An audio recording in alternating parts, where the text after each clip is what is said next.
So we're here in Spokane, Washington with my trusty assistant Calvin Dixon, and we are looking for pocket gophers. Now, to find pocket gophers, you first have to find evidence of gophers. So here we can see a mound, we can see another mound, and there's evidence over here of other damage. So the trick is finding where the gophers are. What you really want to find is the tunnel. The tunnel isn't where the mound is. The mound is a clean out. So the tunnel is going to run maybe 6 inches from the actual clean out. But if you try to put a trap in the clean out, you won't get a gopher. You really need to find the tunnel and put traps at either end of the tunnel, about a foot apart. So to first do this, you're going to need a couple of tools. I made this tool, but any sort of poker will work. You need to be able to pierce the ground. I just took a bolt and I drilled it and I welded it. But you need to be able to look at your mound and start to probe around the mound and look for a place where your poker is going in. And it's a bit of work, and sometimes it doesn't work, but oh, looks like I got some good penetration there. It's also harder right now. It's August, so it's harder when the ground is harder. Far.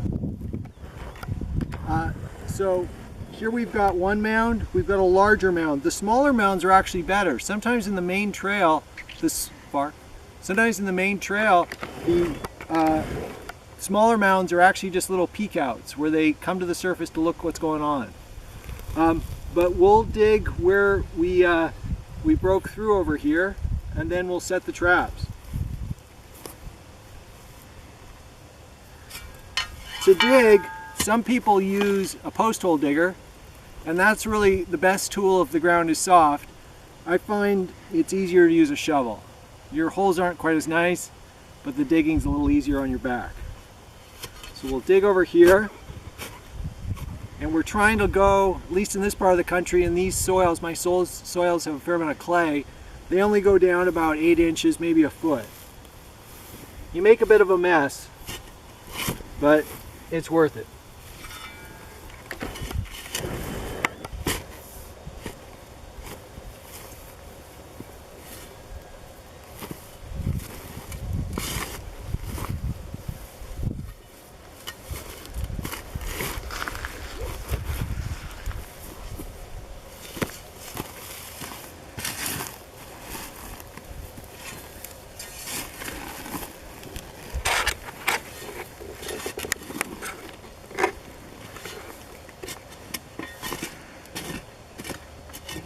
And what you're looking for, what you're looking for is you're looking for the tunnel opening. You'll see a hole about the size of a tennis ball. And if you could look in this hole, what you're trying to find is there anywhere where the ground has a hole. Oh, let's come over here, let's look over here. And we found a hole right here. Now, at this point, what you're going to need is a couple of other tools. You're going to need something somewhat bendy to explore the hole. You need to know which direction the hole is going in. This is just a 1/2 inch piece of car water line. But any sort of slightly flexy cable or a rod will work. You're also going to need a garden trowel because you need to make the hole the correct size for your trap. And so I like these longer garden trowels, but any sort of one will work. So let's look at this hole. Let's come back here. And so first we'll probe the hole, and it's very easy to go in. If you're meeting any resistance, you've probably found something else. You know, a spider hole or who knows what. But there should be really easy penetration. Now what you're going to want to do is you're going to use your trowel and make it a little bit bigger so that it's easy to get your trap in.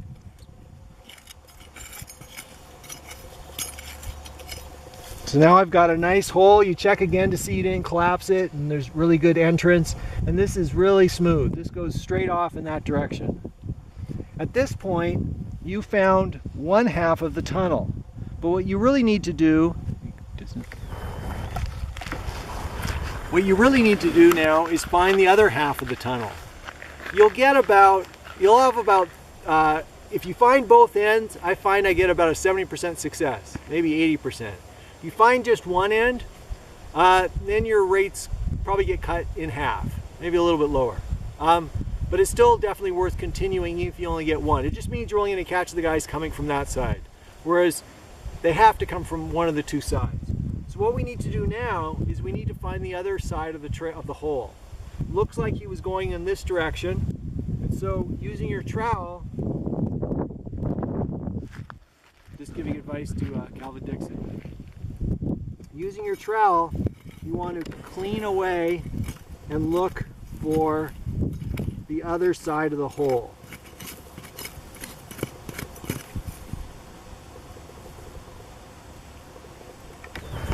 And it looks like we found it here. I don't know, this one doesn't feel quite right. But the dirt is definitely different. You can see by the color. The dirt is slightly different, which is a good sign. Yeah, this is the hole. Yeah, this is a good hole. So we've got now, make this a little bit bigger. We now have two sides of the hole. And what we're going to do is we're going to put a series of traps in these holes. So what you need for traps is you need two of these. You can get these at any sort of farm supply store. They're about $10. And how they work is these prongs come out the side. And you want to put these in fairly deep, maybe 3 inches from the entrance of the hole. And what the goal is the gopher will run along and they'll notice there's light. And they'll come to explore the light and figure out what went wrong and maybe to fix their tunneling system. So to set these traps, to set these traps, what you first need to do is the trap will come with this ring. I like to tie a string to the ring, and then this is just a piece of fencing, but something big, because what's going to happen is the gopher is going to get caught. They're going to drag the trap deeper into their hole, and you'll lose the hole. You'll lose the trap. So this just has to be something that's bigger than your hole, so that they drag it in and they get jammed, and when you come back, you may not see your trap, but you'll see this, you'll see the red string, and you can drag it back out. It saves you about $10. They don't seem to care about smell. You don't have to bait them. They don't even care if there's like fur left on them from the last gopher. It just doesn't seem to matter. So to set these traps close, what you do is you place them on the ground. Be extremely careful. These prongs are very strong and very sharp. There's a little rod here, and this rod has to engage and go through this little hole like this. So you put it on the ground. You can wear gloves, but gloves get in the way. I like to put my thumb underneath it, and if you notice there's a little prong right there. You want to catch that little prong right here where there's a little groove. So you push it down, you catch the little groove. Oh, keep your fingers well away from the prongs. Catch that little groove. Put your thumb down. Now you're actually holding the whole thing down on that little groove, which is the end of this rod. Lift this guy up, slip it through the hole, and then I slip my thumb behind it. As long as my thumb's pushing, it can't come out the hole. What's going to happen is the gopher is going to come this way. He's going to push on this little lever to get through, because I'm going to insert this way. As he pushes on the lever, he gets caught. So let's set it again.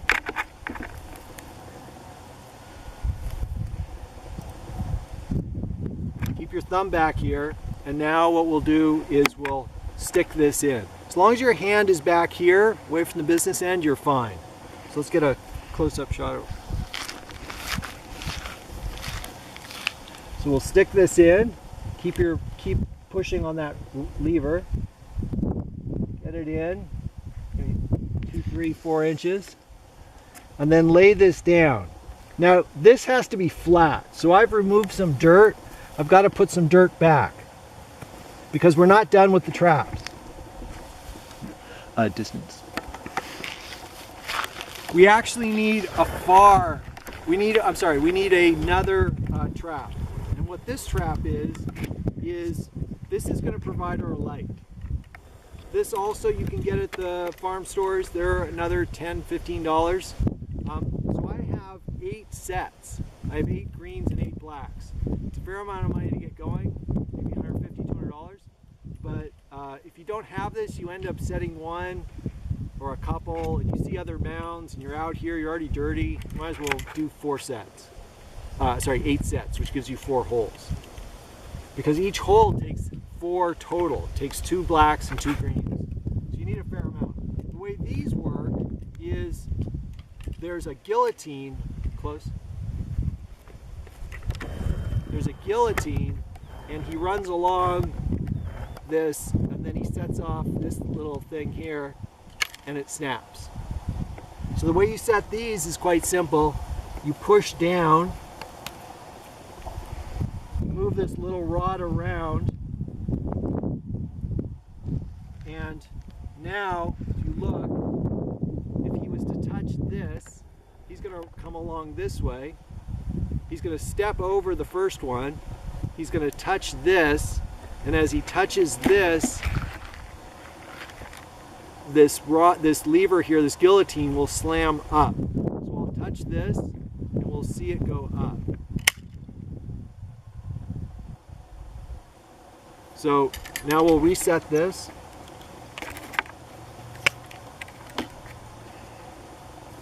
So it's set. Sometimes you have to adjust this a little bit so it's parallel.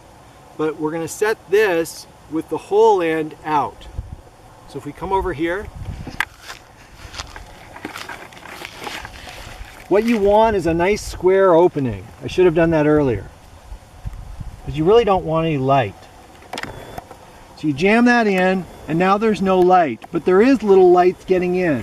So you take your dirt and you cover it up.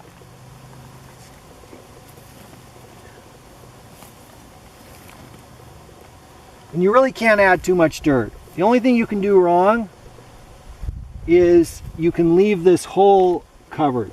So I always stick my finger in here. Remember, the business end's at the other end. So I stick my finger in here and make sure there's light. And now this side is set. So now we'll set this side. Go back. Take another one.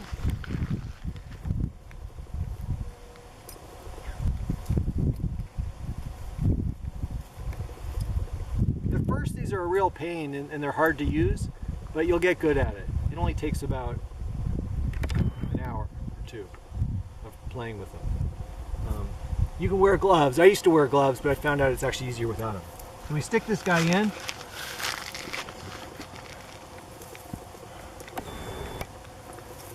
Lay that down. Get another one.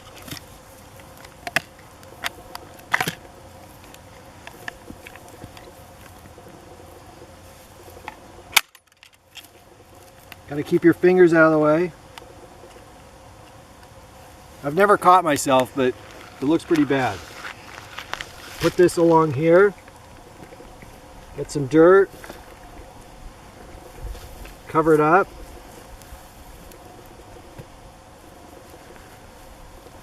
Make sure your hole is closed, is open. And then the last step, which I think is pretty important, is you need to mark the hole. I have 10 acres and it's confusing where I've done this and where I haven't. So I like to use something just to mark the hole so I know where it is. And generally I leave them for about 24 hours. If you leave them over 24 hours, they get kind of ripe and they're a little disgusting. But supposedly the gophers are crepuscular. They come out in dawn and dusk. But I like working during the day, so I just come back next time today, or tomorrow. And that's it. Now you just have to find another hole and repeat. Again, you should get about 50% catch rate of this. The other thing is there's usually more than one gopher. So it's recommended, you've already done the work, next time you catch one, take them out of the trap, reset the trap, keep doing it for a day or two. Once you run out of gophers, usually you only get one, but sometimes you get two. Once you run out, you can close up the hole and move on somewhere else. So that's it from me, George Smathers and Calvin Dixon.